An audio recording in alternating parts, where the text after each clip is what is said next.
What does LCARA do on our work days twice a month? Well, not only do we work on our repeaters, but we also give tests to anybody who's interested. That's what's coming up next on LCARA Ham Radio.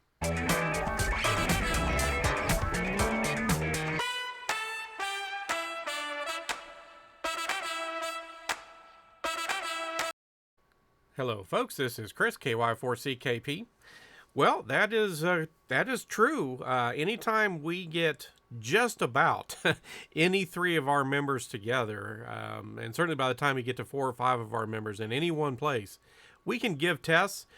We do encourage our members to get their VE certification so that they can help us give tests, and we are an accredited club.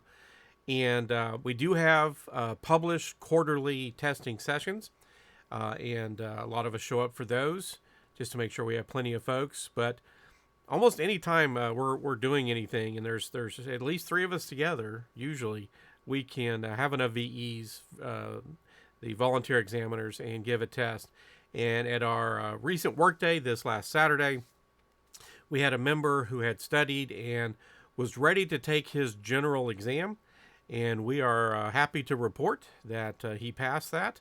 And so we have a new general in the club. And we, of course, immediately suggested to him that he might want to consider becoming a VE, because even generals can give tests to anybody looking to take their technician exam. And then once somebody reaches amateur extra, then they can help administer tests for everybody. So we do that, and of course we did that on this particular date. He showed up a little early, and they gave the test, and he was successful. So if your club doesn't give the VE test, look maybe to becoming an accredited club. We're accredited through ARRL, but there's a couple of other organizations, I believe, that can do that. And then you just have to get 3 or 4 of your members accredited, and the test is pretty simple, and the material's online and easy to study. So we recommend that. Somebody took the time and volunteered their time to help you get your license, and it's nice to be able to give back and donate some time and help other people be able to get their licenses as well. So we talk about this occasionally here on the channel, and just thought maybe it'd been a little while, so thought we would cover it once more. But it was a so-called regular workday. Now, we've been so busy this year. We've done so many public events, the most of any year I've been a member for 5 years, which isn't a super long time for a lot of hams. But, we've actually had to skip some of our work days for our 2 main repeater sites. And so we were up here at our main repeater site here on top of this hill, and you can see the grass is a little shaggy, but it is late or into fall and going to be winter soon. And so there's not going to have to be a whole lot of ground maintenance for the rest of this year. We might get in one more cut. We'll see. But there's still lots of things we need to do. And so we had Ken there, and he got up on the tower and just did real quick bit of maintenance. In fact, I was inside trying to film some of the things they were doing inside the shack.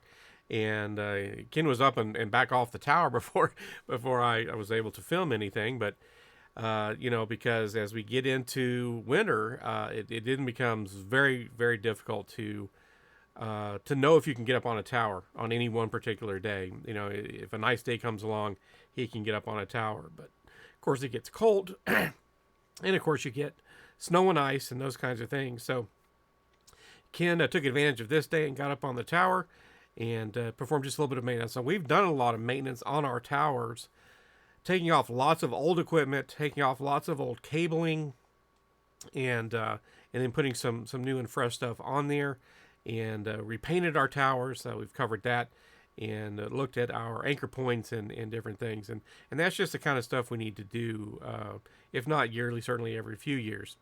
So we're going to transition to the inside, and we'll bring you folks right back. So here we are in the inside of the shack, folks, and on these work days, we like to check the batteries that we have on site, that help us maintain communications during brownouts and relatively short blackouts, maybe a day or 2, maybe even 3. We have solar at this or at our Monticello location, And so we had a flurry of activity in the shack. It was hard for me to even get in there and film very much. But we had Mike was doing some updates to one of the laptops that has been donated to the club that we use for some of the activities, because we do have the microwave internet access at the site, and we do have Wi-Fi there. Don was there, of course, and we were working on putting the Henry amplifier back in. You'll see the kind of golden colored amplifier coming back in. Here we see Ron was there with his monitor again, checking some of our canisters and making sure they were tuned well. And we've got all of our cans, make sure they're in good shape. Now, we did find out at this this session that the Henry amplifier, it's working just fine, but we need some additional inbound attenuation on signal. And so we're thinking about adding 2 more cans on 2 meters. This is for our 2-meter repeater. We've got 4 cans now, I think it is, and we're going to add 2 more. We think that'll be enough rejection for the inbound signal report. But the Henry amp itself is fine, and it's back in the rack, and we'll be ready to go when we get that figured out. So we were even testing some of the other cans for some of the other services we provide. I think that was for the ICOM stuff. So that's going to wrap this one up, folks. We just have to do maintenance on our systems. This is Chris, KY4CKP for Lake Cumberland Amateur Radio Association. We'll see you in the next video, 73.